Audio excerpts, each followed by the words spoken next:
ಇವತ್ತು ನೀವೆಲ್ಲ ನಮ್ಮ ಕುಟುಂಬದವರು, ನಿಮ್ಮ ಹತ್ರ ನೇರವಾಗಿ ನಾನು ಮಾತನಾಡಬೇಕಾಗ್ತದೆ. ಇವತ್ತು ನಾನು ರಾಜ್ಯ ಪ್ರವಾಸ ಮಾಡ್ತಾ ಇರೋ ಉದ್ದೇಶ ಏನು ಗೊತ್ತೇನಣ್ಣ? ನಿಮಗೆಲ್ಲ ಅನಿಸಿರ್ಬೋದು, ಇದೇನಪ್ಪ ಯಾವುದು ಚುನಾವಣೆನೇ ಇಲ್ಲವೇ, ಇನ್ನು 3 ವರ್ಷ ಅದೇ ಸಾರ್ವತ್ರಿಕ ಚುನಾವಣೆಗೆ, ವಿಧಾನಸಭಾ ಚುನಾವಣೆ 3 ವರ್ಷ ಅದೇ, ಜಿಲ್ಲಾ ಪಂಚಾಯತಿ ಚುನಾವಣೆ, ತಾಲೂಕ್ ಪಂಚಾಯತಿ ಚುನಾವಣೆ ಇನ್ನೂ ಘೋಷಣೆನೇ ಆಗಿಲ್ಲ, ಗ್ರಾಮ ಪಂಚಾಯತಿ ಚುನಾವಣೆ ಡಿಸೆಂಬರ್ ತಿಂಗಳಲ್ಲದೆ.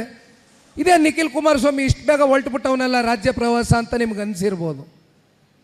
ನನಗೆ ತಮ್ಮಗಳ ಸಂಪರ್ಕ, ಸಂಬಂಧ, ಬಾಂಧವ್ಯ, ನಿಮ್ಮ ಪ್ರೀತಿ ವಿಶ್ವಾಸಕ್ಕೆ ನಾನು ಸದಾ ಚಿರುಣೆ. ಅದಕ್ಕೋಸ್ಕರ ದೇವೇಗೌಡರು ಸಾಹೇಬರಿಗೆ ಅವ್ರ ಹೋರಾಟಕ್ಕೆ ಪ್ರತಿಫಲವಾಗಿ ಬೆನ್ನೆಲುಬಾಗಿ ನಿಂತಿದ್ದೀರಿ. ಕ್ಷೇತ್ರದ ಜನ ಕಾರ್ಯಕರ್ತರು ಹೃದಯದಲ್ಲಿ ಸ್ಥಾನ ಕೊಟ್ಟಿದ್ದೀರಿ.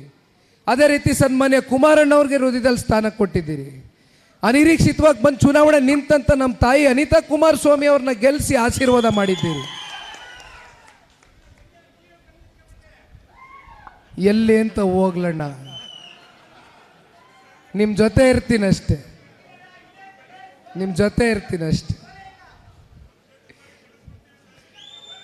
ನನಗೆ ಅಣ್ಣ, ನನಗೆ ನನ್ನ ಮುಂದೆ ಇರ್ತಕ್ಕಂಥ ಸವಾಲು ನಿಮಗೆ ತಿಳಿಸ್ಬಿಡ್ತೀನಿ. ನಿಖಿಲ್ ಕುಮಾರಸ್ವಾಮಿಗೆ ಒಬ್ಬ ಸಂಸದ ಆಗಬೇಕು, ಒಬ್ಬ ಶಾಸಕ ಆಗ್ತಕ್ಕಂಥದ್ದು ಇವೆರಡೇ ಗುರಿ ಅಂತಕ್ಕಂಥದ್ದಾದರೆ 24 ತಾಸು ಯಾವುದಾದ್ರೂ ಕ್ಷೇತ್ರ ಆಯ್ಕೆ ಮಾಡ್ಕೊಂಡು ಮದುವೆ, ಸಾವು ನೋವು ಎಲ್ಲ ಕಾರ್ಯಕ್ರಮಗಳು ಗುರ್ಸ್ಕೊಂಡು ಓಡಾಡಿದ್ರೆ ನನಗಿರ್ತಕ್ಕಂಥ ರಾಜಕೀಯದ ಇತಿಹಾಸಕ್ಕೆ 100ಕ್ಕೆ 100 ಜನ ಆಶೀರ್ವಾದ ಮಾಡ್ತೀರಿ.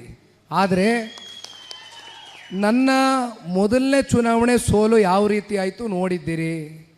ಎಲ್ಲ ಸೇರ್ಕೊಂಡ್ರು, ಮುಗಿಸಿದ್ರು. ಕುಮಾರಣ್ಣ ಈ ರಾಜ್ಯದ ಮುಖ್ಯಮಂತ್ರಿಗಳ ಮಗನ್ನ ಮುಗಿಸಿದ್ರೆ ಸರ್ಕಾರ ಕೆಡಬೋದು ಅಂತ ಎಲ್ಲ ಸೇರ್ಕೊಂಡ್ರು. ಇಂಥವ್ರು ಬಿಟ್ಟರು ಅನ್ನೋದಿಲ್ಲ, ನಿಂತ್ಕೊಂಡ್ರು. ಇನ್ನು ರಾಮನಗರ ಅಲ್ಲಿ ಪಾಪ ನಮ್ಮ ಜಿಲ್ಲೆನಲ್ಲಿ ಒಂದಷ್ಟು ಜನ ಮಹಾನ್ ನಾಯಕರಿದ್ದಾರೆ, ಇಲ್ಲವರಲ್ಲ, ಅವ್ರಿಗೂ ಮೀರಿ ಒಂದು ಹೆಜ್ಜೆ ಮಹಾನ್ ನಾಯಕರುಗಳು ಬೆಳೆದ್ಬಿಟ್ಟವ್ರು ಪಾಪ ನಮ್ಮ ಜಿಲ್ಲೆಯಲ್ಲಿ. ಅವರು ಅದೇ ಕತೆ ಪಾಪ. ರಾತ್ರೋರಾತ್ರಿ ಪರಿಶಿಷ್ಟ ವರ್ಗದ, ಪರಿಶಿಷ್ಟ ಜನಾಂಗದ ಕೆಲವೊಂದಷ್ಟು ಸಮುದಾಯನ ಟಾರ್ಗೆಟ್ ಮಾಡ್ಕೊಂಡು ಅದೆಂಥದೋ ಕೂಪನ್ ಕಾರ್ಡು 5,000 ರೂಪಾಯಿ ಸಿಗ್ತದೆ ನಿಮಗೆ ರೇಷನ್ನು, ನನಗೆ ಓಟ್ ಹಾಕ್ಬಿಟ್ರೆ ಅಂತ ಯಾಮಾರಿಸಿದ್ರು. ಪಾಪ ತುಂಬ ಜನ ಮುಗ್ಧರು ಆ ಕೂಪನ್ ಕಾರ್ಡ್ ತಗೊಂಡ್ರು. ನಮಗೆ ರೇಷನ್ ಸಿಗ್ತದೆ ಒಂದು 5,000 ರೂಪಾಯಿ. ಪಾಪ ಅವ್ರ ಜೀವನ 5,000 ರೂಪಾಯಿ ಅವ್ರಿಗೆ ದೊಡ್ಡದು.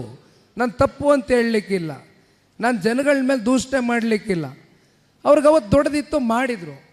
ಅಂತಿಮವಾಗಿ ಪಾಪ ಮುಗ್ಧ ಜನತೆ ಮತ ಹಾಕಿಸ್ಕೊಂಡಂಥ ಮಾನಭಾವ 5,000 ರೂಪಾಯಿ ಟೋಕನ್ನು ಇಲ್ಲ, ಕೂಪನ್ನು ಇಲ್ಲ, ರೇಷನ್ನು ಇಲ್ಲ, ಓಡೋದ ಸುಮ್ಮನೆ ಓಡಾಡ್ಕೊಂಡು ಅವನೀಗ. ಮತ್ತಿಲ್ಲಿ ಚನ್ನಪಟ್ಟಣದ ಉಪಚುನಾವಣೆ, ತಿಪ್ಪೇಸ್ವಾಮಣ್ಣವರು ಕುಂತವ್ರೆ ಹಿರಿಯಕರು. ನಾನು ನಿಂತ್ಕೋಬೇಕು ಅಂದಿದ್ರೆ ಈ ಸಲ ಮಂಡ್ಯದಲ್ಲಿ ಸಂಸತ್ ಚುನಾವಣೆಗೆ ಕಾರ್ಯಕರ್ತರ ಸಭೆ ನಡೀತು ಅಂಬೇಡ್ಕರ್ ಭವನದಲ್ಲಿ. ಮಂಡ್ಯದಲ್ಲಿ ಕಾರ್ಯಕರ್ತರು ಜಿಲ್ಲೆಯಿಂದ ಬಂದಿದ್ದರು. ಏನು ನನ್ನ ಕಾಲರ್ ಪಟ್ಟಿ ಒಂದು ಹಿಡ್ದಿಲ್ಲ ಅಷ್ಟೇ ಕಾರ್ಯಕರ್ತರು. ಆ ಲೆವೆಲ್ಗೆ ನನ್ನ ಮೇಲೆ ಚಾರ್ಜ್ ಮಾಡಿದರು. ನೀವು ನಿಂತ್ಕೋಬೇಕು, ನಿಮಗೆ ಮೋಸ ಆಗಿದೆ, ಜನ ನಿಮ್ಮ ಮೋಸಕ್ಕೆ ಉತ್ತರ ಕೊಡ್ತಾರೆ, ನಿಮ್ಮ ಮೂಲಕ ನಾವು ಉತ್ತರ ಕೊಡಬೇಕು ಅಂದರು. ನಾನು ಹೇಳಿದೆ ಬೇಡಣ್ಣ, ಒಂದ್ಸಲಿ MLA ನಿಂತ್ಕೊಳ್ಳೋದು, ಒಂದ್ಸಲಿ MP ನಿಂತ್ಕೊಳ್ಳೋದು, ಒಂದ್ಸಲಿ ಕ್ಷೇತ್ರ ಬದಲಾವಣೆ ಮಾಡೋದು ಚೆನ್ನಾಗಿ ಕಾಣಲ್ಲ. ಈಗ ನನಗಿನ್ನೂ ವಯಸ್ಸಿದೆ, ಕಾಯ್ತೀನಿ, ನಾನು ಪಕ್ಷ ಕಟ್ಟಬೇಕು, ಈಗ ನನ್ನ ಮೇಲೆ ಒತ್ತಡ ಏರಬೇಡಿ ಅಂತ ಹೇಳಿದೆ. ತದನಂತರ ಬೇರೆ ದಾರಿ ಇಲ್ದಿರ ಕುಮಾರಣ್ಣವ್ರನ್ನ ಕರ್ಕೊಂಡೋಗಿ ನಿಲ್ಲಿಸ್ಕೊಂಡ್ರು.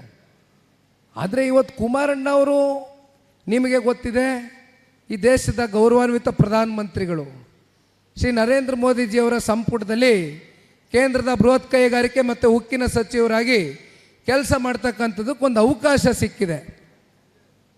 ಈ ನಿಟ್ಟಿನಲ್ಲಿ ಇವತ್ತು ನನಗೆ ಈ 3 ವರ್ಷ ಸಮಯಾವಕಾಶ ಏನಿದೆ ಮುಂದಿನ ವಿಧಾನಸಭಾ ಸಾರ್ವತ್ರಿಕ ಚುನಾವಣೆಗೆ, ನಾನು ಮುಂದಿನ ಚುನಾವಣೆ ಬಗ್ಗೆ ಮಾತಾಡಲ್ಲ. ನನಗೆ ಆಸಕ್ತಿ ಇರ್ತಕ್ಕಂಥದ್ದು ಮೊದಲು ಗ್ರಾಮ ಪಂಚಾಯಿತಿ ಚುನಾವಣೆ, ತಾಲೂಕ್ ಪಂಚಾಯಿತಿ ಚುನಾವಣೆ, ಜಿಲ್ಲಾ ಪಂಚಾಯಿತಿ ಚುನಾವಣೆ. ಏಕೆಂದರೆ ರಾಜಕಾರಣದ ಬೇರು ಗ್ರಾಮ ಪಂಚಾಯಿತಿ, ರಾಜಕಾರಣ ಹುಡ್ತಕ್ಕಂಥದ್ದೇ ಗ್ರಾಮ ಪಂಚಾಯಿತಿ ಲೆವೆಲಲ್ಲಿ. ಗ್ರಾಮ ಪಂಚಾಯತಿ, ತಾಲೂಕು ಪಂಚಾಯತಿ, ಜಿಲ್ಲಾ ಪಂಚಾಯತಿ ಚುನಾವಣೆಗಳಲ್ಲಿ ನಾವು ಹಿಡಿತ ಸಾಧಿಸಿದ್ರೆ 100ಕ್ಕೆ 100 ಮುಂದಿನ ದಿನಗಳಲ್ಲಿ ರಾಜ್ಯದಲ್ಲಿ ಅತಿ ಹೆಚ್ಚು ಶಾಸಕರನ್ನ ಜನತಾದಳ ಪಕ್ಷ ಗೆಲ್ಲಿಸ್ತಕ್ಕಂಥ ಸಾಮರ್ಥ್ಯ ನಿಮ್ಮಂಥವರಲ್ಲಿದೆ. ಹಾಗಾಗಿ ನಾನು ಈ ರಾಜ್ಯ ಪ್ರವಾಸ ಕೈಗೆತ್ಕೊಂಡಿದ್ದೀನಣ್ಣ. ನಾನು ಒಂದು ಮಾತನ್ನು ಹೇಳ್ತೇನೆ. ಭಾಳ ಜನ ಇವತ್ತು ಯುವ ಸಮುದಾಯದ ನನ್ನ ಅಣ್ಣ ತಮ್ಮಂದರು ಈ ವೇದಿಕೆಯಲ್ಲಿದ್ದೀರಿ, ವೇದಿಕೆ ಮುಂಭಾಗದಲ್ಲಿದ್ದೀರಿ. ಯುವಕರು ರಾಜಕಾರಣಕ್ಕೆ ಬರಬೇಕು. ಒಂದು ಕ್ರಾಂತಿಕರವಾದಂಥ ಒಂದು ಬದಲಾವಣೆ ಈ ಸಮಾಜದಲ್ಲಿ ಏನಾದ್ರು ಕಾಣಬೇಕು ಅಂದರೆ ಹೊಸ ಯುಗ, ಹೊಸ ಆಲೋಚನೆಗಳು ಬರಬೇಕು ರಾಜಕಾರಣಕ್ಕೆ. ಹೆದರಬೇಡಿ, ಹಿಂಸರಿಬೇಡಿ. ನಿಮ್ಗೆ ಯಾವ ಹಿನ್ನೆಲೆ ಬೇಕಾಗಿಲ್ಲ. ನಿಮ್ಮ ಮನಸ್ಸಲ್ಲಿ ಉದ್ದೇಶ ಒಳ್ಳೆಯದಿದ್ದರೆ ಜನಗಳ ಪರವಾಗಿರಿ, ಜನಗಳಿಗೋಸ್ಕರ ಯೋಚನೆ ಮಾಡಿ, ಜನರ ಜೊತೆಗಿರಿ, ಜನರ ಜೊತೆ ಬೆರೀರಿ. 100ಕ್ಕೆ 100 ಜನ ನಿಮ್ಮನ್ನು ಮೇಲೆತ್ತಾರೆ. ಈ ಪಕ್ಷ ನಿಮ್ಮನ್ನು ಗುರುತಿಸುತ್ತೆ. ಟಿಕೆಟ್ ಕೊಡ್ತೀವಿ, ದಯವಿಟ್ಟು ಮುಂದೆ ಬನ್ನಿ. ಆದರೆ ಹಿರಿಯಕರ ಆಶೀರ್ವಾದ ತಗೊಳ್ಳಿ, ಹಿರಿಯಕರ ವಿಶ್ವಾಸದಲ್ಲಿ ಇಟ್ಕೊಳ್ಳಿ, ಅವ್ರನ್ನ ಮಾರ್ಗದರ್ಶಕರಾಗಿ ಕಾಣಿ ಯಾವಾಗಲೂ. ಒಂದನ್ನು ಮರಿಬೇಡಿ ಅಷ್ಟೇ. ಆದರೆ ಯುವಕರು ಬರಬೇಕು ಹೆಚ್ಚಿನ ಸಂಖ್ಯೆಯಲ್ಲಿ.